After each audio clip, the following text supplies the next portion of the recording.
ക്യാൻസറുള്ള ആളുകളെക്കാൾ പേടിക്കുന്ന, ക്യാൻസറിനെ പേടിക്കുന്ന മാനസിക വിഭ്രാന്തിയുള്ള എത്രയോ ആളുകൾ നമുക്ക് കാണാൻ പറ്റും. ഓരോ ടെസ്റ്റ് നമ്മൾ എഴുതി കൊടുത്താലും പിന്നെ അയാൾ വന്നിട്ട് ചോദിക്കും, ഇതിൽ കാണാത്ത ക്യാൻസർ ഉണ്ടാവുമോ? അല്ലേ, എക്സ്റേ എടുത്തു, എക്സ്റേയിൽ ക്യാൻസർ ഇല്ല എന്ന് പറഞ്ഞു. അപ്പോൾ മൂപ്പര് ചോദിക്കുന്ന ചോദ്യം എന്താ അറിയോ? ഇതിൽ കാണാത്ത ക്യാൻസർ ഉണ്ടോ എന്നാണ്. അപ്പോൾ ഉണ്ടാവും. അത് സ്കാൻ ചെയ്തോ, നാ സ്കാനിങ് എഴുതി തരും. സ്കാനിങ് എഴുതി കൊടുത്തു, ആ സ്കാനിങ് റിപ്പോർട്ടിൽ ക്യാൻസർ ഇല്ല എന്ന് പറഞ്ഞു. അപ്പോൾ മൂപ്പര് ചോദിക്കുന്ന ചോദ്യം എന്താ അറിയോ? ഇതിലില്ലാത്ത ക്യാൻസർ ഉണ്ടാവുമോ? ഇതിൽ കാണാത്ത ക്യാൻസർ ഇനി ഉണ്ടാകാൻ സാധ്യത ഉണ്ടോ? അപ്പോൾ അത് പെറ്റ് സ്കാൻ എടുത്ത് നോക്കണം എന്ന് പറഞ്ഞു. അപ്പോൾ എന്നാൽ പെറ്റ് സ്കാൻ എടുക്കുക. അതും നോർമൽ അറിഞ്ഞപ്പം ഇതില്ലാത്ത ഉണ്ടാവുമെന്ന്. അതിലിപ്പം അല്ല എന്ന് പറഞ്ഞു. അടുത്തൊരു സെക്കൻഡിൽ ക്യാൻസർ തുടങ്ങിയാൽ അറിയാൻ പറ്റില്ലായിരുന്നു. ഇപ്പം ആൻജിയോഗ്രാം എടുത്ത ആൾക്കാർ വരും, നോർമലാണെന്ന് പറയും. അപ്പോഴും കാർഡിയോളജിസ്റ്റ് എന്തത് ഫുൾ നോർമലാണെന്നപ്പോൾ പറഞ്ഞ് ഈ ഒരു സെക്കൻഡ് നിങ്ങൾ നോർമലാണ്, അടുത്തൊരു സെക്കൻഡിൽ എന്ത് സംഭവിക്കുമെന്ന് പറയാൻ പറ്റില്ല. അതാണ് ആൻജിയോഗ്രാമിൻ്റെ ഗ്യാരണ്ടി എന്ന് പറയുന്നത്. ആ ആൻജിയോഗ്രാം എടുക്കുന്ന നേരത്ത് ബ്ലോക്കില്ല, അടുത്തൊരു സെക്കൻഡിൽ ബ്ലോക്ക് വരുമല്ലേ എന്നുള്ളത് ഒരു ഗ്യാരണ്ടിയും തരാൻ പറ്റില്ല. അപ്പോൾ പേടി, നിങ്ങളാച്ച ഒരാളെ പേടിച്ചാൽ നിൽക്കുകയാണെങ്കിൽ പിന്നെ അറ്റുണ്ടാവില്ല, എന്തിനും പേടിച്ചേണ്ടി വരും. അതിനൊക്കെ നിർഭയത്വം നൽകുന്നത്. മുഅ്മിൻ എന്ന് പറഞ്ഞാൽ നിർഭയനാണ്. വിശ്വാസം അല്ലേ, ഈമാന്റെ വേറെ അർത്ഥതാണ് നിർഭയത്വം എന്നാണ്. ഒരേ വാക്കിന്ന് വന്നതാണ് നിർഭയത്വം. നിർഭയത്വം എന്ന് പറഞ്ഞാൽ അത് വല്ലാത്തൊരു സാധനമാണ്. പേടിയിൽ നിന്ന് രക്ഷപ്പെടാൻ സാധിക്കുക എന്ന് പറഞ്ഞാൽ അത് അള്ളാഹുവിൻ്റെ വലിയൊരു തൗഫീക്കാണ്. പേടി കൊണ്ട് പരീക്ഷിക്കുന്നു പറഞ്ഞത് അത് പരീക്ഷണം തന്നെയാണ്. അത് പലതരത്തിലുള്ള പേടിയാവും. ക്യാൻസറിനെ പേടിക്കുക, അസുഖങ്ങളെ പേടിക്കുക, ഭാവിയെ പറ്റി എൻ്റെ മക്കൾ അങ്ങനെ ആകുമോ, എല്ലാത്തിനും പേടിക്കുന്ന ആൾക്കാർ. ഇതൊക്കെ പരീക്ഷണമാണ്. വലനബുലുവന്നക്കും മിനൽ ഖൗഫി വൽ ജൂഇ, വിശപ്പ് കൊണ്ട് അല്ലേ, പേടി കൊണ്ട്, ഇതൊക്കെ അള്ളാഹു പരീക്ഷ. എന്നിട്ട് അവിടെ പറഞ്ഞ അവസാനം പറഞ്ഞെന്താ? വബശ്ശിരി സ്വാബിരീൻ എന്നാണ്. അത് വല്ലാത്തൊരു വാക്കല്ലേ. ഇങ്ങനെയൊക്കെ പരീക്ഷണം ഉണ്ടാവുമ്പം അതിൽ സന്തോഷ വാർത്ത അറിയിക്കാനാണ് പറഞ്ഞത്. സന്തോഷ വാർത്ത. ആ പേടിക്കണ സന്ദർഭത്തിൽ പോലും ഒരു സന്തോഷത്തിൻ്റെ, ആ പേടിയെപ്പോലും നിങ്ങൾക്കൊരു സന്തോഷമാക്കി മാറ്റാനുള്ള ഫോർമുലയാണ് പടച്ചോൻ പറഞ്ഞിരുന്നത്. വബശ്ശിരി സ്വാബിരീൻ, ക്ഷമിക്കുന്ന ആളുകൾക്ക് സന്തോഷ വാർത്ത അറിയിക്കുന്നത്. നിങ്ങൾ ആലോചിക്കുക, ഒരു പരീക്ഷണത്തിൽ പോലും അള്ളാഹുവിനെ ആലോചിച്ചിട്ട്, അള്ളാഹുവിൻ്റെ പ്രതിഫലം ആലോചിച്ചിട്ട് ഒരാൾക്ക് സമാധാനിക്കാൻ സാധിക്കുന്നുണ്ടെങ്കിൽ അത് തന്നെയാണ് ഈ വിശ്വാസം നമുക്ക് നൽകുന്ന നിർഭയത്വവും കരുത്തും. അതാണ് ഈമാൻ്റെ മാധുര്യം എന്ന് പറഞ്ഞാൽ. ആ അള്ളാഹുവുമായിട്ടുള്ള ബന്ധം നമുക്കത് ആസ്വദിക്കാൻ സാധിക്കും. ഇപ്പോൾ നമ്മളെ വാപ്പ മരിച്ചു, മക്കൾ മരിച്ചു. ആലോചിക്ക്, ഒരു മാതാപിതാക്കൾ ജീവിച്ചിരിക്കെ മകൻ്റെ അല്ലെങ്കിൽ മകളുടെ ജനാസ നിസ്കരിക്കുക എന്ന് പറഞ്ഞാൽ ജീവിതത്തിൽ ഏറ്റവും പ്രയാസമുള്ളൊരു കാര്യമാണത്. ഇപ്പോഴും ആൾക്കാർ പറഞ്ഞത് ഈ മന്ദബുദ്ധിയൊക്കെയായ കുട്ടികളുണ്ടാവും, 10, 30, 40 വയസ്സായ മന്ദബുദ്ധിയായ മക്കളുണ്ടാവും. ചിലന്മാരൊക്കെ OP-യിൽ കാണിക്കാൻ വരുമ്പം പറയും, ആദ്യം തന്നെ വരുമ്പം പറയും, എന്താ അറിയോ, ഡോക്ടറെ 40 വയസ്സായൊരു മകണ്ട്, ഒന്നിനും വയ്ക്കൂല, ഞാനാണ് ഓൻ്റെ എല്ലാം ചെയ്തു കൊടുക്കണത്, അതുകൊണ്ട് എൻ്റെ മുട്ടും കയ്യും കാലൊക്കെ വരുത്താണ്, എങ്ങനെങ്കിലും ഒന്ന് ഗുളിക തന്നിട്ട് ഓനെ നോക്കണം, ഓൻ മരിച്ചിട്ട് ഞാൻ മരിച്ചാൽ മതി എന്നാണ്. ഓൻ മരിച്ചിട്ട് ഞാൻ മരിച്ചാൽ മതി, കാരണം ഞാൻ മരിച്ചാൽ പിന്നെ ഓൻ്റെ കാര്യം നോക്കാൻ ആരുണ്ടാവില്ല. ഇതൊക്കെ സങ്കടങ്ങളാണ് ആളുകളുടെ ഒരു ഉമ്മാൻ്റെ മനസ്സാണ് കാണിച്ചിരുന്നത്. ഇതൊക്കെ പ്രതിഫലമാണെന്ന് പറയുമ്പോൾ എത്രയോ കാലങ്ങളായിട്ട് ഒരു പരിപാടിക്ക്, കല്യാണത്തിന്, ആ വീട്ടിലെ ഉമ്മാൻ്റെ സ്ഥിതി ആലോചിക്ക്, ഒരു കല്യാണത്തിന്, ഒരു കുടിരിക്കലിന് ഒന്നിനും പോവില്ല. കാരണം ആ കുട്ടിനെ നോക്കാൻ കഴിയില്ല, കുറച്ചു നേരം ആ കുട്ടിനെ ഒറ്റക്കിടാൻ പറ്റൂല എന്നുള്ളത് കൊണ്ട് ജീവിതത്തിൽ ഒരു സന്തോഷവും 40 വർഷമായിട്ട് ആസ്വദിക്കാത്ത മാതാപിതാക്കൾ, അവർക്ക് എവിടെയാണ് പ്രതിഫലം? അവർക്ക് നിങ്ങൾക്ക് ദുനിയാവിൽ തുല്യമായിട്ട് എന്താണ് നൽകാൻ പറ്റുക? ഒരാളെ പണിക്കൊണ്ട് നിങ്ങൾ നിർത്തിയാൽ പോലും അയാൾ കുറച്ച് കഴിഞ്ഞാൽ പോകും, നോക്കാൻ കഴിയില്ല എന്നിട്ട്. അത്രയും അക്രമ സ്വഭാവമുള്ള, അത്രയും നോക്കാൻ പ്രയാസപ്പെടുന്ന രോഗികൾ, മന്ദബുദ്ധികളായ ആളുകൾ, അവരെ പരിചരിക്കുന്ന മാതാപിതാക്കൾ, സഹോദരങ്ങൾ. ഉമ്മ മരിച്ചാൽ ചില പക്ഷെ പെങ്ങന്മാർ നോക്കും. ഉമ്മ നോക്കിയതിനേക്കാൾ നന്നായിട്ട് നോക്കുന്ന പെങ്ങന്മാരെ നമുക്കറിയും. ആങ്ങളിനെ നോക്കും. നിങ്ങൾ ആലോചിക്കുക, ഒരു ആങ്ങളിലൊക്കെ പെങ്ങൾ അങ്ങനെ കൊണ്ടെടുക്കുക എന്ന് പറയുമ്പം ആ സ്നേഹം എത്രയാണ്, അതിനുള്ള പ്രതിഫലം എവിടെയാണ്? അതാണ് പറഞ്ഞത്, അജബൽ ലി അംറിൽ മുഅ്മിൻ, മുഅ്മിനിന്റെ കാര്യം എന്തൊരത്ഭുതമാണെന്ന്. അത് അല്ലാഹ് പറയാണ്. മുഅ്മിനിന്റെ കാര്യം നബി നമുക്ക് പഠിപ്പിച്ചു തരണം. അല്ലാഹുവിന്റെ പ്രതിഫലമാണത്. അവനൊരു സന്തോഷം ഉണ്ടായാൽ അവൻ നന്ദി കാണിക്കും, അതവന് ഖൈറാണ്. അല്ലേ, കുട്ടി ജയിച്ചു, മാർക്ക് കിട്ടിയെന്ന് പറയുമ്പോൾ എന്താണ്? അൽഹംദുലില്ലാ, അത് ഖൈറാണ്.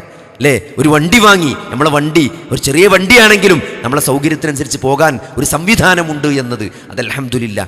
ഏതനുഗ്രഹങ്ങളും അള്ളാഹുവിലേക്ക് ചേർത്ത് പറയാം. എല്ലാ അനുഗ്രഹങ്ങളും പടച്ചോൻ്റെ ഔദാര്യമാണ്. പക്ഷേ അത് നമ്മൾ നാവ് കൊണ്ടത് പറഞ്ഞ് ശീലിക്കണം.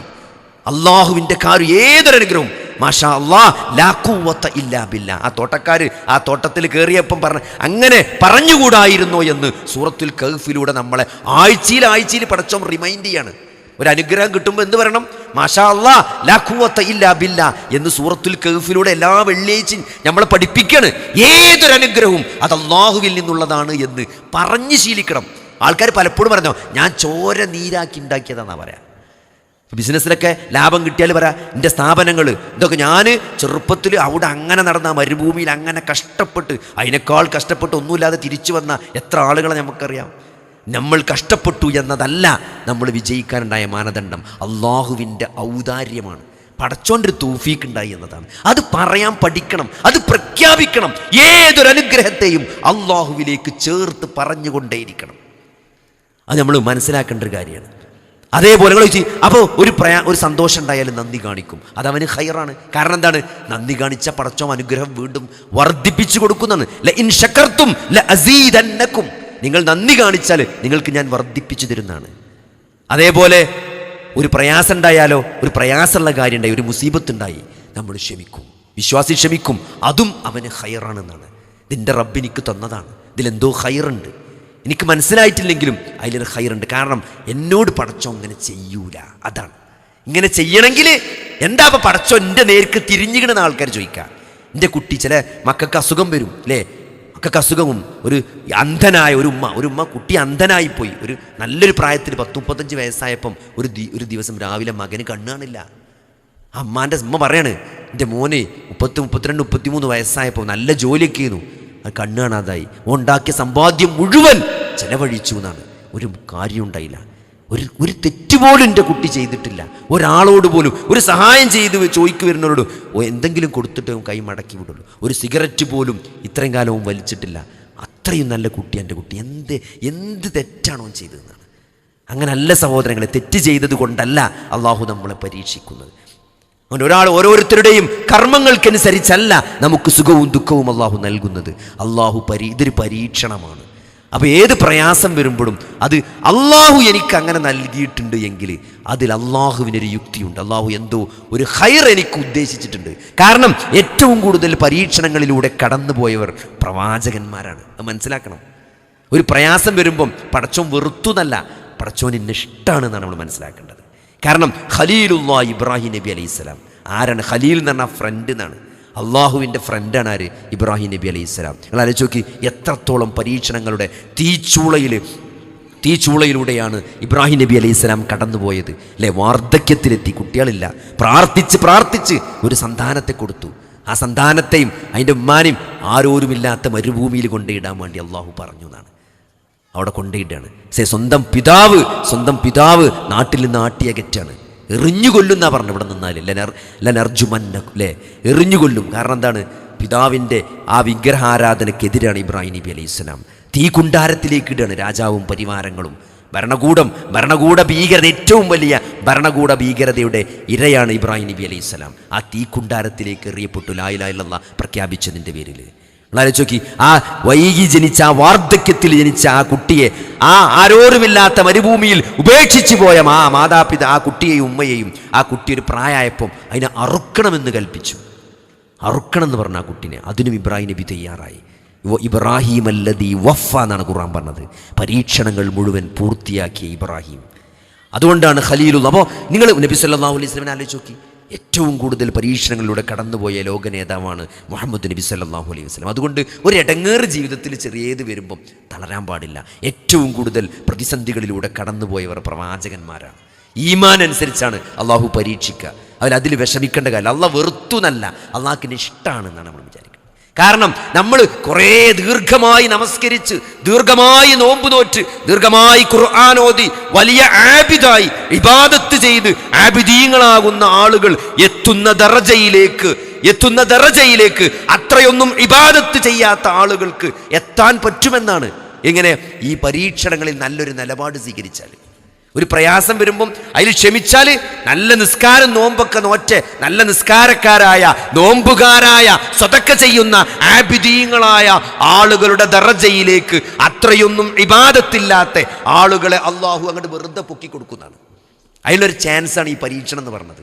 കുട്ടി മരിക്കുക അല്ലേ, ജീവിച്ചിരിക്കുക സന്താനങ്ങൾ മരിക്കുക, മന്ദബുദ്ധി, കുട്ടി മന്ദബുദ്ധിയായി, ഒരു പനി വന്നു, എൻകഫലൈറ്റിസ് വന്നു, തലച്ചോറിന് പനി ബാധിച്ച് പഴുപ്പാണ്, നല്ല പഠിച്ച 1ാം ക്ലാസ് റാങ്ക് ഉണ്ടായിരുന്ന കുട്ടി മന്ദബുദ്ധിയായി മാറും. എത്ര ഉദാഹരണങ്ങളാണ് നമ്മളെ മുമ്പിൽ ജീവിച്ചു കൊണ്ടിരിക്കുന്നത്. 10ാം വയസ്സിൽ പനി വന്ന് മന്ദബുദ്ധിയായ വലിയ 30-40 വയസ്സായ കുട്ടികളെന്ന് കാണാൻ പറ്റും. ഒരു കുഴപ്പമില്ലാതെ ജനിച്ച കുട്ടിയാണ്, എന്തെല്ലാം പ്രതീക്ഷകളുണ്ടായിരുന്നു ആ കുട്ടിയെക്കുറിച്ച്, പക്ഷെ ഒന്നും നഷ്ടമാവില്ല. അതാണ് പടച്ചോന്റെ പ്രതിഫലം. അതിൽ നിങ്ങൾ ക്ഷമിക്കോ, ഓരോ നമ്മളെത്ര ക്ഷമിക്കണം, നിങ്ങൾക്ക് പോറുന്ന ഒരു മുള്ളിന് പോലും അള്ളാഹു നിങ്ങൾക്ക് പ്രതിഫലം തരും എന്ന് പറയുമ്പോൾ, നമ്മളെ മനസ്സിലുണ്ടാകുന്ന ചെറിയൊരു വിഷമത്തിന് പോലും അള്ളാഹു പ്രതിഫലം തരുമെന്ന് പറയുമ്പോൾ, മുള്ളുത്തുക എന്ന് പറഞ്ഞാൽ എത്ര നിസ്സാരാണ്. അത്രയും നിസ്സാരമായ കാര്യത്തിന് പോലും അള്ളാഹു പ്രതിഫലം തരുമെന്നുണ്ടെങ്കിൽ നമ്മൾ അനുഭവിക്കുന്ന വലിയ ദുഃഖങ്ങൾക്ക് അള്ളാഹു എത്ര പ്രതിഫലം നൽകും. കാരണം നാളെ പ്രതിഫലം, ദുനിയാവിൽ പരീക്ഷണങ്ങൾ നേരിട്ടിട്ട് ആ പരീക്ഷണങ്ങൾ നേരിട്ട ആളുകൾക്ക് നാളെ പരലോകത്ത് ലഭിക്കുന്ന പ്രതിഫലങ്ങൾ കാണുമ്പോൾ, പരീക്ഷണങ്ങളൊന്നും ഇല്ലാത്ത ഒരാൾ പരലോകത്ത് വെച്ച് വിചാരിക്കുമെന്നാണ്, ഒരു കത്തി കിട്ടി, ഒരു കത്തി ഷാർപ്പായ എന്തെങ്കിലും കിട്ടിയിട്ട് ആകെ മേത്ത് മുറിയാക്കിയിട്ട് അങ്ങനെ ഒരു പരീക്ഷണത്തിന് വിധേയനായിരുന്നെങ്കിൽ എന്ന് ആലോചിച്ച് പോകുമാറ് പ്രതിഫലമാണ് ഈ ആളുകൾക്ക് നാളെ പടച്ചോൻ കൊടുക്കുക എന്നാണ്. അപ്പം അതുകൊണ്ട് ഒന്നും നഷ്ടമാവില്ല. അതാണ് അള്ളാഹുവുമായിട്ടുള്ള നമ്മുടെ ബന്ധം കൊണ്ട് നമുക്ക് കിട്ടേണ്ട ഒരു ഗുണതാണ്. ഈ വിശ്വാസം കൊണ്ട് ഈ മരണത്തിന് ശേഷം ഒരു ജീവിതമുണ്ട് എന്ന് നമുക്ക് യക്കീനാകണം അല്ലേ. മക്ക ജീവിതത്തിലെ 13 വർഷം അവരെ പഠിപ്പിച്ചത് തൗഹീദാണ് അല്ലേ. അവിടെ നിസ്കാരമില്ല, നോമ്പില്ല, പിന്നെന്താണ്? അള്ളാഹുവിന്റെ ഏകത്വമാണ് അവരെ പഠിപ്പിച്ചത്. അള്ളാഹുവാണ് ആരാധനക്കർഹൻ, അള്ളാഹുവിനെയാണ് നിങ്ങൾ ഏറ്റവും കൂടുതൽ സ്നേഹിക്കേണ്ടത് എന്ന്, അള്ളാഹുവിനെയാണ് നിങ്ങൾ ഭയപ്പെടേണ്ടത് എന്ന്, അള്ളാഹുവിനെയാണ് നിങ്ങൾ നേർച്ച നേരേണ്ടത് എന്ന്, അള്ളാഹുവിന് മാത്രമേ നിങ്ങൾ, അള്ളാഹുവിന്റെ പേരിൽ മാത്രമേ നിങ്ങൾ സത്യം ചെയ്ത് പറയാവൂ എന്ന്, അള്ളാഹുവിന് മാത്രമേ ആരാധിക്കാവൂ എന്ന്, അള്ളാഹുവിനോട് മാത്രമേ പ്രാർത്ഥിക്കാവൂ എന്ന ഏറ്റവും ശരിയായ തൗഹീദാണ് അള്ളാഹുവിന്റെ റസൂൽ അവരെ പഠിപ്പിച്ചത്. ആ 13 വർഷം അല്ലേ, വിശുദ്ധ ഖുർആനിന്റെ 1/3 മരണത്തിന് ശേഷമുള്ള ജീവിതത്തെക്കുറിച്ചാണ്. നമ്മൾ ഉയർത്തെഴുന്നേൽപ്പിക്കപ്പെടുമെന്ന് അല്ലേ. നമ്മളെ ഇതേപോലെ സൃഷ്ടിക്കാൻ അള്ളാഹുവിന് സാധിച്ചിട്ടുണ്ടെങ്കിൽ, നമ്മളെ വിരൽത്തുമ്പുകളെ അള്ളാഹു രൂപപ്പെടുത്തിയിട്ടുണ്ടെങ്കിൽ അല്ലേ, നമ്മൾ ഫോൺ നമ്മൾ ഫിംഗർ പ്രിന്റ് വെച്ചാണ് ലോക്കാക്കുക അല്ലേ. നമ്മൾ വിരലടയാളം പതിക്കണം. എന്തുകൊണ്ടാണ്? ഈ ഒരു വിരലിൻ്റെ അടയാളം നമുക്ക് മാത്രമേ ലോകത്തുള്ളൂ എന്നതുകൊണ്ടാണ്. അതാരാണ് സംവിധാനിച്ചത് അല്ലേ? ഉമയ്യിബ്നു ഖലഫ് ആ നുരുമ്പിയ എല്ലിന്റെ ആ പൊടി ഇങ്ങനെ കയ്യിലിങ്ങനെ ഞാൻ ഉണ്ടിയിട്ട് ഇങ്ങനെ ഊതി പാറിപ്പിച്ചിട്ട് അള്ളാഹുവിന്റെ റസൂലിന്റെ മുഖത്തേക്ക് പാറിപ്പിച്ചിട്ട് ചോദിച്ചിട്ട്, ഈ നുരുമ്പിയ എല്ലിൽ നിന്ന് വീണ്ടും ജീവൻ ഉണ്ടാക്കുമെന്നാണോ നിന്റെ റബ്ബ് പറയുന്നതെന്ന് ചോദിച്ചപ്പോൾ ഇറങ്ങിയ ആയത്താണത്. നിങ്ങളുടെ വിരൽ തുമ്പുകളെപ്പോലും രൂപപ്പെടുത്തിയവന് അള്ളാഹുവിനെ നിങ്ങളെ രണ്ടാമത് സൃഷ്ടിക്കാൻ എന്ത് പ്രയാസമുള്ളത് നിങ്ങൾ ആലോചിച്ച് നോക്കി. നിങ്ങൾ അന്നും അവനോട് പറഞ്ഞ മറുപടി ഇന്നും ആ ആയത്ത് ജീവസുറ്റതായി ഖുർആനിൽ നമ്മളോട് ഇങ്ങനെ സംസാരിക്കുകയാണ്. എങ്ങനെ സഹോദരങ്ങൾ, ഞാനും നിങ്ങളൊന്നും ഇതേപോലെ തിരിച്ചു വരൂലെന്ന് എന്താണ് നിങ്ങൾക്ക്, എന്താ നിങ്ങൾ അങ്ങനെ വിശ്വസിക്കാതിരിക്കണത് അല്ലേ? ഒരു മാങ്ങൻ രണ്ട് ഈ വിട്ടാൽ ഒന്ന് വെള്ളം തട്ടിയാൽ അത് പൊട്ടി തിളർത്ത് മുളച്ചു വരും. എത്ര ചക്കക്കുരാണ് നമ്മൾ വേസ്റ്റ് കുഴിയിൽ മുളച്ചു പൊന്തിയത്, എത്ര പുളിങ്കുരാണ് മുളച്ചു പൊന്തിയത്. മനുഷ്യരെന്ന സങ്കീർണമായ ജീവി മാത്രം അതിൻ്റെ വിത്തിൽ നിന്ന് മുളക്കൂലാന്ന് എങ്ങനെയാണ് നിങ്ങൾ നിർഭയരായിരിക്കുന്നത്? സാധ്യമല്ല. നമ്മൾ ഇതേപോലെ ജീവിപ്പിക്കപ്പെടും. ആദ്യം ഒരു 2 കോശത്തിൽ നിന്ന്, മാതാവിൻ്റെയും പിതാവിൻ്റെയും രണ്ട് ലൈംഗിക കോശങ്ങളിൽ നിന്ന് മനുഷ്യനെന്ന ഒരു സൃഷ്ടി 2 കോശമായി, 4 കോശമായി, 8 കോശമായി, 16 കോശമായി, 32 കോശമായി, ഒരു ഒട്ടിപ്പിടിച്ച അട്ടയുടെ രൂപത്തിൽ മാതാവിൻ്റെ ഗർഭാശയത്തിൽ അത് ഭ്രൂണമായി തൂങ്ങി നിന്നിട്ടുണ്ടെങ്കിൽ സഹോദരങ്ങളെ, അതിൽ നിന്ന് മനുഷ്യന്റെ രൂപമുള്ള ഒരു കുഞ്ഞായി അത് മാറിയിട്ടുണ്ടെങ്കിൽ, അതിന് റൂഹ് കിട്ടിയിട്ടുണ്ടെങ്കിൽ, അത് ജനിച്ചിട്ടുണ്ടെങ്കിൽ, അത് ഘട്ടം ഘട്ടമായി വളർന്ന് നമ്മളെന്ന ഒരു ജീവിയായി മാറിയിട്ടുണ്ടെങ്കിൽ, ഈ മനുഷ്യനെന്ന സങ്കീർണമായ ജീവിയെ ഇതേപോലെ വീണ്ടും സൃഷ്ടിക്കാൻ അള്ളാഹുവിന് ഒരു പ്രയാസവുമില്ല എന്ന് വിശുദ്ധ ഖുർആൻ നമ്മളോട് വിളിച്ചു പറയുന്നത് നമ്മൾ വീണ്ടും ജീവിപ്പിക്കപ്പെടും എന്ന് നമ്മളെ ബോധ്യപ്പെടുത്താനാണ്. അതുകൊണ്ട് മരണത്തിന് ശേഷം ഒരു ജീവിതമുണ്ട്, അതാണ് യഥാർത്ഥ ജീവിതം. അതുകൊണ്ട് ഇവിടെയുള്ള ഈ ജീവിതം പരീക്ഷണമാണ് എന്നും ഇവിടെ ഒന്നും നഷ്ടമല്ലാന്ന്, അതാണ് ഇവിടെ അള്ളാഹു നമുക്ക് എന്തൊക്കെ ഓരോ സുഖവും ദുഃഖവും നമ്മൾ പ്രത്യേകം മനസ്സിലാക്കണം. ഒരു പ്രയാസവും ഒരു ഇടങ്ങേറുണ്ടാകുമ്പോൾ നമ്മൾ പലപ്പോഴും അതൊരു പരീക്ഷണമായി തന്നെയാണ് കാണുക. പക്ഷേ പലപ്പോഴും ആളുകൾക്ക് നഷ്ടം സംഭവിക്കുക ഇവിടെ നിങ്ങൾ നന്മ നൽകിക്കൊണ്ട് പരീക്ഷിക്കുമ്പോഴാണ്, ഒരു സുഖം നൽകിക്കൊണ്ട്, ഒരു അനുഗ്രഹം നൽകിക്കൊണ്ട് പരീക്ഷിക്കുമ്പോഴാണ് ആളുകൾ ആ പരീക്ഷണത്തിൽ പരാജയപ്പെടുക. കാരണം ഇടങ്ങേറുണ്ടാകുമ്പോൾ, ഒരു പ്രയാസം ഉണ്ടാകുമ്പോൾ ആളുകൾ അള്ളാഹ്ന്ന് വിളിക്കും, അള്ളാഹുവിലേക്ക് ഖേദിച്ച് മടങ്ങും പലപ്പോഴും. പക്ഷേ ഒരു അനുഗ്രഹം നമുക്ക് കിട്ടുമ്പോൾ പലപ്പോഴും നമ്മൾ അള്ളാഹുവിനെ മറന്നുപോകും. രണ്ടും പരീക്ഷണമാണ് എന്ന് മറക്കരുത്. ഈ ജീവിതം തന്നെ പരീക്ഷണമാണ്. ഇവിടെ സുഖവും ദുഃഖവും ഇടകലർന്ന് കിട്ടും. അതിൽ സുഖവും പരീക്ഷണമാണ്, ദുഃഖവും പരീക്ഷണമാണ്. സുഖത്തിലെ പരീക്ഷണം എന്താണ്? ഇത് അള്ളാഹുവിൻ്റെ ഔദാര്യമാണ്, ഇതെനിക്ക് നൽകിയത് എൻ്റെ റബ്ബാണ്, ഞാൻ അവന് നന്ദി കാണിക്കണം, അവനോട് നന്ദികേട് കാണിക്കരുത്. അല്ലേ? അള്ളാഹു അല്ലാതെ ആരാധിക്കുന്ന ആളുകൾ. ആരാധന എന്ന് പറഞ്ഞാൽ അള്ളാഹു അല്ലാത്തൊരാൾക്ക് പോയി സുജൂദ് ചെയ്യാന്ന് മാത്രമല്ല. എത്ര രോഗികളാണ് ഞങ്ങൾ. ഒരു പ്രയാസം ഉണ്ടാകുമ്പോൾ, ചെറിയൊരു വേദന, ഇപ്പോൾ തുന്നെടുക്കുമ്പോൾ, ഒരു ഓപ്പറേഷൻ ചെയ്ത സ്റ്റിച്ച് എടുക്കുമ്പം വരെ ബദിരീങ്ങളെ, മമ്പുറത്തെ തങ്ങളെ എന്നാ പറയാ. പലപ്പോഴും അള്ളാന്ന് പറയണവരെ കേൾക്കാൻ ചാൻസ് കുറവാണ്. എത്ര സിമ്പിളായിട്ടാണ് ആളുകൾ എന്നറിയോ ബദിരീങ്ങളെ എന്ന് പറയും. അല്ലെങ്കിൽ ഒരു തുന്നെടുക്കുമ്പോഴുള്ള വേദന അതുപോലും അള്ളാഹു അല്ലാത്തവരിലേക്ക്, അല്ലേ, മമ്പുറത്തെ തങ്ങളെ എന്ന് വിളിക്കുക. അപ്പൊ എന്താ അങ്ങനെ വിളിക്കുക വെച്ചാൽ ഒക്കെ ഒന്നല്ലേ എന്നാണ്, ഒക്കെ പടച്ചോന്റെ ആൾക്കാരല്ലേ. അങ്ങനെ ദീനായിട്ട് പഠിപ്പിച്ചൊക്കെയാണ്. ഇവിടെ ഈ വിളിക്കുന്ന 99% പാവപ്പെട്ട ജനങ്ങളും അവർ വിശ്വസിക്കുന്നത് അത് ദീനാണ് എന്നാണ്, അത് റസൂല് പഠിപ്പിച്ചതാണെന്നാണ്, അത് തെറ്റില്ല എന്നാണ്, അത് നല്ല കാര്യമാണ് എന്നാണ്. നിങ്ങൾ ആലോചിച്ച് നോക്കി, അള്ളാഹു അല്ലാത്ത ഒരാളെ വിളിക്കുക എന്നുള്ളത്, ആ ഒരു വേദനയിൽ താങ്ങായി എന്താണ് മമ്പുറത്തെ തങ്ങൾ താങ്ങായി വരുമെന്നത്, അവരെ വിളിച്ചാൽ ആശ്വാസം കിട്ടുമെന്നത് അത് ദീനാണ്. അതാണ് റസൂല് പഠിപ്പിച്ചത്. ഓരൊക്കെ നമ്മളെ കൂട്ടരാണ്, ഓരൊക്കെ നമ്മളെ ആൾക്കാരാണ്, ഓരൊക്കെ തന്നെയാണ് നമുക്ക് വിളിച്ചാനുള്ളത്, ഓരൊക്കെ തന്നെ നമ്മളെ സഹായിക്കാനുള്ളത്. അതൊക്കെ തന്നെ അള്ളാന്റെ റസൂലും ഓരോ കൂട്ടക്കാരെന്നാ പറയാ. എന്ത് കൂട്ടക്കാർ സഹോദരങ്ങളെ? അള്ളാന്റെ റസൂല് ജീവിതത്തിൽ എത്ര പ്രയാസങ്ങൾ ഏറ്റുവാങ്ങിയിട്ടുണ്ട് അല്ലേ? അബൂ ത്വാലിബിന്റെ മരണം, ഖദീജ ബീവിയുടെ മരണം, ഇതൊക്കെ ഈ ജീവിതത്തിൽ എത്ര പ്രതിസന്ധികളിലൂടെ കടന്നുപോയ മഹാനായ റസൂലുള്ളാഹി സ്വല്ലല്ലാഹു അലൈഹി വസല്ലമ. ആരെങ്കിലും വിളിച്ച് പ്രാർത്ഥിച്ചനോ? ഇബ്രാഹിം നബിനെ വിളിച്ചനോ? അതിലും വലിയ നബി അല്ലേ ഇബ്രാഹിം നബി, അല്ലേ? ഖലീലുള്ളാ എന്ന് പറയണേ, നമ്മുടെ ആദർശ പിതാവായ ഇബ്രാഹിം നബി അലൈഹി സ്വലാം. ആ ഇബ്രാഹിം നബിനെ വിളിച്ചണോ ജീവിതത്തിൽ? എന്തെങ്കിലും മരിച്ച ആരെങ്കിലും വിളിച്ച് പ്രാർത്ഥിച്ചിട്ടുണ്ടോ? സ്വന്തം മകൾ ഫാത്തിമ റളിയല്ലാഹു അൻഹയോട് നബി സല്ലല്ലാഹു അലൈഹി വസല്ലം പറഞ്ഞതാ, ഇത്തഖന്നാർ, നീ നരകത്തെ കാക്കണമെന്നാണ് ഫാത്തിമ റളിയല്ലാഹു പോലും പറഞ്ഞത്. നരകത്തെ കാക്കണം. ഈ വാപ്പാക്ക് നിന്നെ നരകത്തിൽ നിന്ന് രക്ഷിക്കാൻ കഴിയില്ല എന്ന്. നിങ്ങൾ ആലോചിച്ച് നോക്കി. അബൂ ത്വാലിബ് 43 വർഷം, വാപ്പ അബ്ദുള്ള വയറ്റിലുണ്ടാവുമ്പോൾ തന്നെ മരിച്ചു, അല്ലേ? പിന്നെ അബ്ദുൽ മുത്തലിബ്, ഉമ്മ ആമിന 6-ാമത്തെ വയസ്സിൽ മരിക്കാണ്. അബ്ദുൽ മുത്തലിബ് 8-ാമത്തെ വയസ്സിൽ മരിക്കാണ്. 8-ാമത്തെ വയസ്സിൽ അബ്ദുൽ മുത്തലിബ് മരിച്ചത് മുതൽ 50-ാമത്തെ വയസ്സിൽ അബൂ ത്വാലിബ് മരിക്കുന്നത് വരെ അബൂ ത്വാലിബാണ് നബിന്റെ ഗാർഡിയൻ. എല്ലാ പ്രയാസങ്ങളിലും പ്രതിസന്ധികളിലും നബിക്ക് താങ്ങായി നിന്നത് ആ പിതൃവ്യനായ അബൂ ത്വാലിബാണ്. 42 വർഷം അബൂ ത്വാലിബാണ് നബിക്ക് താങ്ങും തണലുമായത്. ആ അബൂ ത്വാലിബ് മരിക്കാൻ കിടക്കാണ്. അബൂജയിൽ എല്ലാവരും ഉണ്ട്, അല്ലേ? എന്താണ്?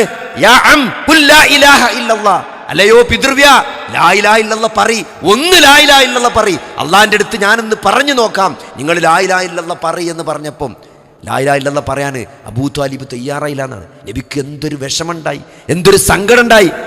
അബൂ ത്വാലിബിനെ മുസ്ലിമാക്കാൻ നബിക്ക് പറ്റിയില്ല. ഇന്നക ലാ തഹ്ദി മൻ അഹ്ബബ്ത എന്ന ഖുർആനാണ്. നബിക്ക് ഭയങ്കര വിഷമായി. ആയത്തിറക്കി പഠിച്ചോം, ഇന്നക ലാ തഹ്ദി മൻ അഹ്ബബ്ത, നബിയെ താങ്കൾ ഇഷ്ടപ്പെട്ട ആളുകളെ മുസ്ലിമാക്കാൻ, ഹിദായത്തിലാക്കാൻ താങ്കൾക്ക് കഴിയൂല നബിയെന്ന് അള്ളാഹ് ആയത്തിറക്കി.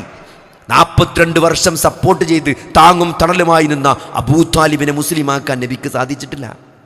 സ്വന്തം മകള് ഫാത്തിമയോട് പറയാണ്, നരകത്തെ എന്നെ കാക്കണട്ടോ, വാപ്പാക്ക് എന്നെ നരകത്തിൽ നിന്ന് രക്ഷപ്പെടുത്താൻ കഴിയില്ല എന്ന്. നിങ്ങൾ ആലോചിച്ച് നോക്കി, സ്വന്തം മകളോട് ആരാ പറയുന്നത്? മുഹമ്മദ് നബി സല്ലല്ലാഹു അലൈഹി വസല്ലം.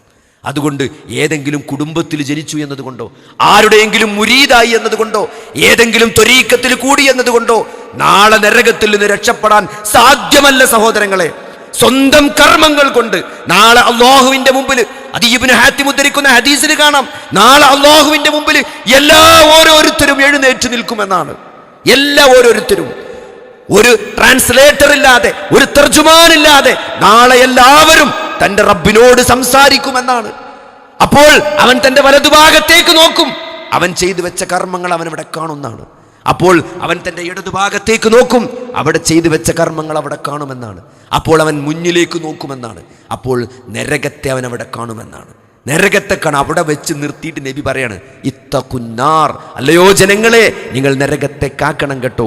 വലൗ ബിശിക്കി തമ്ര, കാരക്കയുടെ ഒരു ചുള കൊണ്ടെങ്കിലും നിങ്ങൾ നരകത്തെ കാക്കണം കേട്ടോ എന്നാണ്. അതുകൊണ്ട് അതിന് രക്ഷപ്പെടാൻ സാധ്യമല്ല. നമ്മുടെ കർമ്മങ്ങൾ കൊണ്ട് മാത്രമേ നമുക്ക് നരകത്തിൽ നിന്ന് രക്ഷപ്പെടാൻ സാധിക്കുള്ളൂ. നമ്മളെ വാപ്പ നല്ല ആളായി എന്നുള്ളതോ, നമ്മൾ ഏതെങ്കിലും തറവാട്ടിൽ ജനിച്ചു എന്നതോ, ഏതെങ്കിലും ത്വരീക്കത്തിൽ കൂടി എന്നതോ, ഏതെങ്കിലും ഖാജയുടെ മുരീദായി എന്നതുകൊണ്ടോ സാധ്യമല്ല.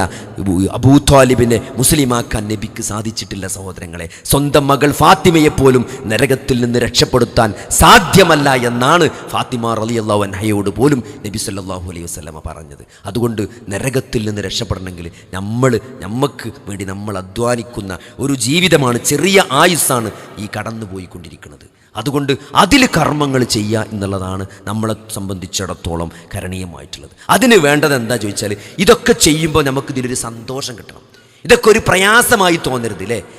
ഈ ഹിജാബും ഈ നെര്യാണിക്ക് മേലെയുള്ള വസ്ത്രധാരണവും ഇതൊക്കെ മതത്തിൻ്റെ എന്തോ വിലക്കുകളായിട്ട്, മതത്തിൻ്റെ എന്തോ കുടുസുകളായിട്ട്, ഒരു പ്രയാസമായിട്ട് നിങ്ങൾ മതത്തെ കാണുന്നുണ്ടെങ്കിൽ നിങ്ങൾ ഈ ഇസ്ലാമിനെ അറിഞ്ഞിട്ടില്ല, നിങ്ങൾ അള്ളാഹുവിനെ മനസ്സിലാക്കിയിട്ടില്ല, നിങ്ങൾ അള്ളാഹുവിനെയും റസൂലിനെയും സ്നേഹിക്കുന്നില്ല എന്നാണ്. കാരണം അങ്ങനെ അറിഞ്ഞ അള്ളാഹുവിനെയും റസൂലിനെയും ദീനിനെയും പഠിച്ച് മനസ്സിലാക്കി അറിഞ്ഞ അള്ളാഹുവിനെയും റസൂലിനെയും സ്നേഹിക്കുന്ന ഒരാൾക്ക് ഇതൊരു സങ്കടമായി തോന്നൂല.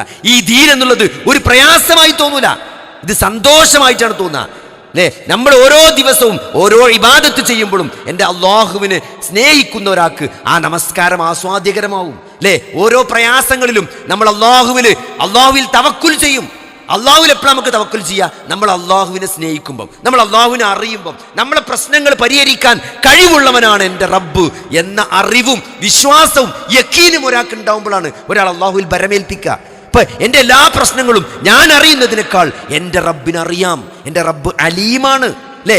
എൻ്റെ റബ്ബ് എൻ്റെ പ്രശ്നങ്ങളെ പരിഹരിക്കാൻ കഴിവുള്ളവനാണ്, മുദബ്ബിറാണ് എന്ന് നമ്മൾ അള്ളാഹുവിനെ പറ്റി അറിയുമ്പം നമ്മൾ അള്ളാഹുവിൽ ബരമേൽപ്പിക്കും അല്ലേ. ഏറ്റവും സിമ്പിളായ മാർഗ്ഗം, നിങ്ങൾ എല്ലാ ജീവിതത്തിൻ്റെ പ്രശ്നങ്ങളിലും കിടന്ന് ആകെ എടങ്ങാറായിട്ട് ടെൻഷൻ അടിച്ച് വയലേണ്ട ഒരു ആവശ്യമില്ല.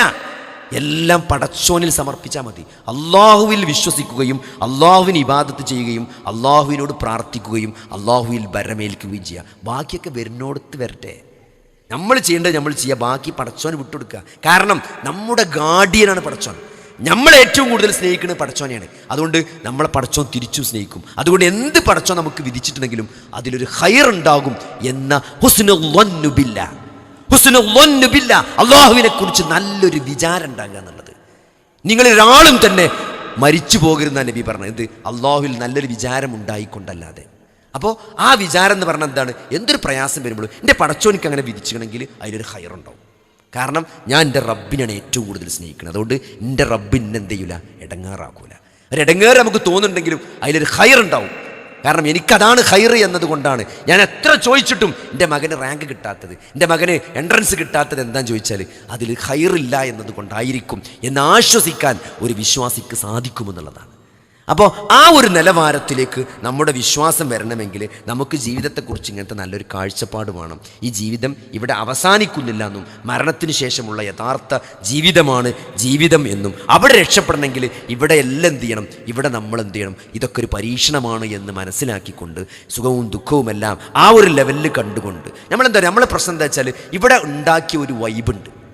ഇവിടെ ഈ സമൂഹവും നാട്ടുകാരൊക്കെ കൂടി ഉണ്ടാക്കിയ കുറേ വൈബുണ്ട്. നമ്മൾ ഇപ്പോൾ ഒരു സന്തോഷം എന്ന് പറഞ്ഞാൽ കുറച്ച് സ്പൈസ് ഇട്ടുക, അല്ലെങ്കിൽ എന്തെങ്കിലും ദുനിയാവിൻ്റെ എന്തെങ്കിലും വിഭവങ്ങൾ വന്നു ചേരുക, അത് വർദ്ധിക്കുക, ഇതൊക്കെയാണ് നമ്മൾ സന്തോഷവും സുഖമൊക്കെയായിട്ട് കാണുന്നത്. സത്യത്തിൽ അങ്ങനെയല്ല ഒരു വിശ്വാസിക്കാൻ. നിങ്ങൾ വെച്ചാൽ എവിടെയും ദുനിയാവിൻ്റെ എന്തെങ്കിലും വിഭവങ്ങളെപ്പറ്റി ഒരു സന്തോഷിക്കാനോ അല്ലെങ്കിൽ അതാണ് സന്തോഷത്തിൻ്റെ മാനദണ്ഡമെന്ന് ഒരു ഹദീസിലോ ഖുർആൻ്റെ ഒരു ആയത്തിൻ്റെ ഒരു കഷ്ണത്തിലോ കാണാൻ സാധ്യമല്ല. സന്തോഷിക്കാൻ പറഞ്ഞത് മുഴുവൻ സ്വർഗത്തെ പറ്റിയാണ്. ഫബശ്ശിറൂ അല്ലേ, നിങ്ങൾ സ്വർഗത്തെ പറ്റി സന്തോഷിച്ചു കൊള്ളി, അല്ലെങ്കിൽ ഈ ഖുർആനെ പറ്റി നിങ്ങൾ സന്തോഷിച്ചു കൊള്ളൂ എന്നൊക്കെയാണ് അള്ളാഹു റസൂലും പഠിപ്പിച്ചിട്ടുള്ളത്. അപ്പോൾ അതുകൊണ്ട് സന്തോഷത്തിൻ്റെ മാനദണ്ഡം എന്നത് നമ്മൾ എത്രത്തോളം അള്ളാഹുവിനെയും റസൂലിനെയും വഴിപ്പെടുക എന്നുള്ളതാണ്. നമ്മൾ ഓരോ ദിവസവും ഇപ്പോൾ ഇന്നലത്തെക്കാൾ നമ്മൾ ഇന്ന് അപ്ഡേറ്റഡ് ആണ്. ഇപ്പോൾ ഇന്നലത്തെ എൻ്റെ നിസ്കാരത്തെക്കാൾ ഇന്ന് എൻ്റെ നിസ്കാരം നന്നാക്കാൻ നോക്കണം.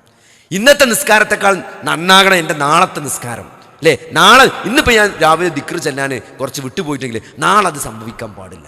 രാവിലെയും വൈകുന്നേരം ചൊല്ലേണ്ട പ്രാർത്ഥനകൾ, ഒരു മിനിമം പ്രാർത്ഥനകളെങ്കിലും നമ്മൾ ദിക്റുകൾ ചൊല്ലണം. നമസ്കാരങ്ങൾ കൃത്യമായിട്ടൊരാൾ ആണുങ്ങൾ അത് ജമാഅത്തായിട്ട് പള്ളിയിൽ പോയിട്ട് നിർവഹിക്കുക എന്നുള്ളത് അത് മതപരമായ ബാധ്യതയാണ്. ചോദ്യം ചെയ്യപ്പെടുന്ന വിഷയമാണ് നമസ്കാരം ഫർളായി ജമാഅത്തായി നിസ്കരിക്കുക എന്നുള്ളത്. അതിൽ എന്തെങ്കിലും ഒരു വിട്ടുവീഴ്ചക്ക് നമ്മൾ തയ്യാറാകാൻ പാടില്ല.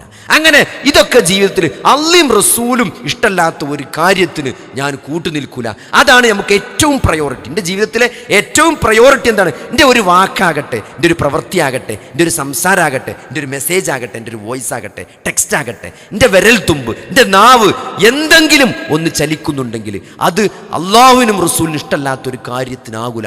രണ്ടാമതൊന്നും നമ്മളൊന്ന് ആലോചിച്ചിട്ട് നമ്മൾ ചെയ്യും. ഒരു 5 റുപ്യ നമ്മൾ ചിലവാക്കുന്നുണ്ടെങ്കിൽ ഇത് നാളെ വിചാരണക്ക് വരുമ്പം അതെനിക്ക് എൻ്റെ സ്വർഗപ്രവേശനത്തിന് പ്രതികൂലമായി ബാധിക്കുമോ എന്ന് നമ്മൾ ആലോചിക്കുന്ന വേണം. ആ ഒരു വൈബിലേക്ക് ആർക്കാണോ ജീവിതത്തെ കൊണ്ടെത്താൻ പറ്റിക്കുന്നത് അവരാണ് ജീവിതം ആസ്വദിക്കുന്നവർ, അവരാണ് ഈ വിശ്വാസത്തെ നെഞ്ചോട് ചേർത്തവർ, അവരാണ് അള്ളാഹുവിനെ സ്നേഹിക്കുന്നവർ, അവരാണ് റസൂലിനെ സ്നേഹിക്കുന്നത്. ആ ഒരു വൈബിലേക്ക്, ഓളത്തിലേക്ക് നമ്മുടെ ജീവിതത്തെ നമ്മൾ മാറ്റണം. അതാണ് അങ്ങനത്തെ ഒരാൾക്കാണ് എന്ത് ചെയ്യുക, ഒരു ജീവിതത്തെ ആസ്വദിക്കാനും ഈ വിശ്വാസം ആസ്വദിക്കാനും നമുക്ക് ഏറ്റവും അടിയന്തരമായിട്ട് വേണ്ട സാധനം മഅരിഫത്തുള്ളതാണ്, അള്ളാനെ അറിയുക എന്നുള്ളതാണ്. അതിന് നമുക്ക് അള്ളാഹു വിശുദ്ധ ഖുർആനിലും ഹദീസുകളിലും വഹീൻ്റെ അടിസ്ഥാനത്തിലാണ് അള്ളാഹു ആരാണ്. ഇതൊക്കെ അള്ളാഹുവിനെ പറ്റിയുള്ള അറിവ് എന്ന് പറഞ്ഞാൽ ഒരാൾ റിസർച്ച് നടത്തി കണ്ടുപിടിക്കണമല്ല. അത് അള്ളാഹു പ്രവാചകന്മാരിലൂടെ വഹിയായിട്ട് അറിയിച്ചു തന്ന കാര്യങ്ങളാണ്. അത് ഖുർആനിലും ഹദീസിലുമുള്ള കാര്യങ്ങളാണ്. അത് നമ്മൾ ദീന് പഠിക്കുക എന്നുള്ളത് തന്നെയാണ് ഇതിനുള്ള മാർഗം. നമ്മൾ എത്രയോ കാര്യങ്ങൾ ജീവിതത്തിലെ ജോലിയുമായി ബന്ധപ്പെട്ടതല്ലാത്തപ്പോൾ ഒരു ദിവസം തന്നെ ചില ആളുകളൊക്കെ ഇപ്പോൾ പ്രത്യേകിച്ച് വയസ്സായ ആളുകൾ പത്രം ഇതൊക്കെ ഇങ്ങനെ വായിച്ച് അതിലെ മരണവും ചരമും ഒക്കെ കലക്കി കുടിച്ചിട്ടുണ്ടാവും ഒരു വൈകുന്നേരം ആകുമ്പോഴത്തേനും ഒരു പേപ്പർ. അത്രയും നമ്മളെ ജോലിയുമായി ബന്ധപ്പെട്ട കാര്യങ്ങളാണെങ്കിൽ നമ്മൾ പുതിയ ജേണലുകൾ, പുതിയ പേപ്പറുകൾ, ഇതിലുള്ള അപ്ഡേറ്റ്, ഇപ്പോൾ ഓരോ കടകൾ നടത്തുന്നവർ ഓരോ ഷോപ്പുമായിട്ട് ബന്ധപ്പെട്ട പുതിയ കാര്യങ്ങൾ ഇതൊക്കെ നമ്മൾ ജീവിതത്തിൽ എന്ത് ചെയ്യുന്നുണ്ട്, അറിയുന്നുണ്ട്, മനസ്സിലാക്കുന്നുണ്ട്. അതിൻ്റെ വർക്ക്ഷോപ്പിന് പോകുന്നുണ്ട്, ട്രെയിനിങ്ങിന് പോകുന്നുണ്ട്. പക്ഷേ സഹോദരങ്ങളെ, ഇതിൻ്റെയൊക്കെ അപ്പുറത്ത് ജീവിതത്തിൻ്റെ വിജയം എന്ന് പറഞ്ഞത് ഈ ഖുർആനാണ്. അതിനാണ് ആകാശലോകത്ത് നിന്ന് അള്ളാഹു ഭൂമിയിലേക്ക് ഇട്ട് തന്ന അള്ളാഹുവിൻ്റെ കയറാണ് എന്താണ് ഖുർആൻ എന്ന വഹി.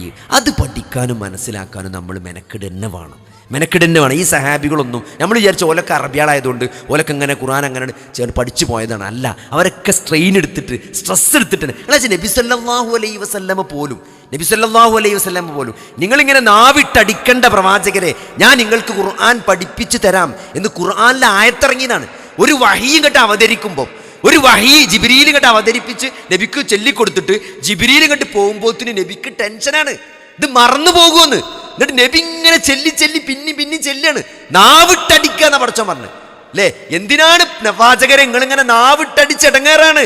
ഞാൻ നിങ്ങൾക്ക് പഠിപ്പിച്ചു തരാം എന്നുള്ള ഖുർആൻ ആയത്ത് നമ്മളെ കൊണ്ട് ഓദിപ്പിക്കണം. എന്തിനാണ്?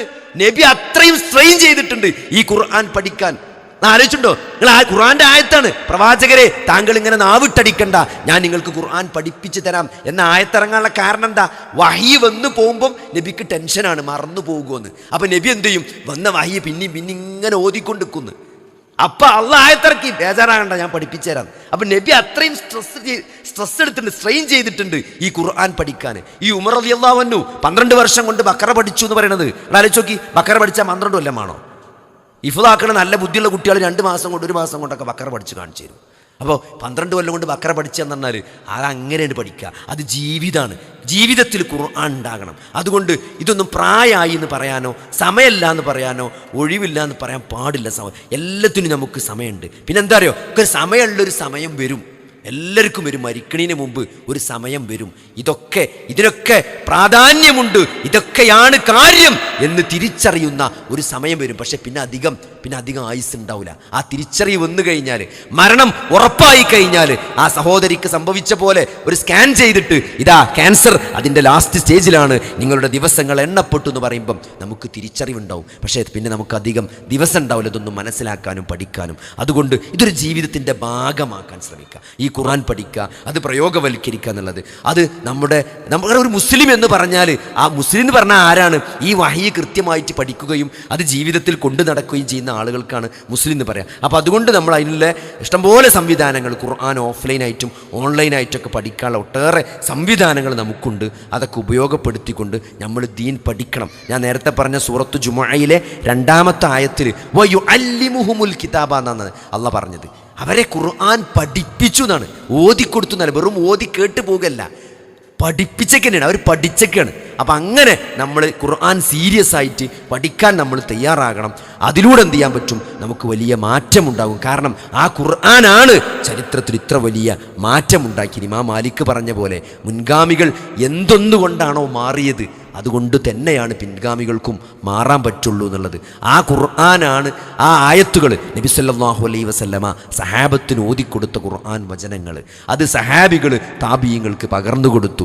ആ ആയത്ത് എപ്പോൾ, എവിടെ, എങ്ങനെ, ഏത് സന്ദർഭത്തിൽ അവതരിച്ചു എന്നതുകൊണ്ട് അങ്ങനെയാണ് അവർ ആയത്ത് മനസ്സിലാക്കിയത്. വെറും ഓതിപ്പടിച്ചേക്കല്ല, ഒരായത്ത് എപ്പോൾ, എങ്ങനെ, എന്തിന്, ഏത് സന്ദർഭത്തിൽ ഇറങ്ങി, ആ ആയത്തിന് അവരെന്ത് മനസ്സിലാക്കി, ആ ആയത്തിന് ശേഷം അവർ ജീവിതത്തിൽ എന്ത് മാറ്റമുണ്ടായി, അങ്ങനെയാണ് ജീവിതം കൊണ്ടാണ് അവർ ഖുർആന് മറുപടി കൊടുത്തത്. അതാണ് സഹാബത്ത് താബിഈകൾക്ക് നൽകിയത്, അതാണ് താബിഈകൾ തബഉ താബിഈകൾക്ക് നൽകിയത്. അതാണ് 14 നൂറ്റാണ്ടുകളായി പരമ്പരകളായിട്ട് തലമുറകളിലൂടെ ഇസ്ലാമിൻ്റെ ആ പൈതൃകം, ആ മൻഹജാണ് നമ്മൾ കൈമാറ്റം ചെയ്തു വരുന്നത്. അതുകൊണ്ട് ഖുർആനിനെ അങ്ങനെ പഠിക്കാനും മനസ്സിലാക്കാനും പ്രയോഗവൽക്കരിക്കാനും അത് കൃത്യമായി പഠിപ്പിക്കുന്ന കൂട്ടായ്മയുടെ കൂടെ നിൽക്കാനും അള്ളാഹു നമുക്ക് തൗഫീക്ക് നൽകുമാറാകട്ടെ.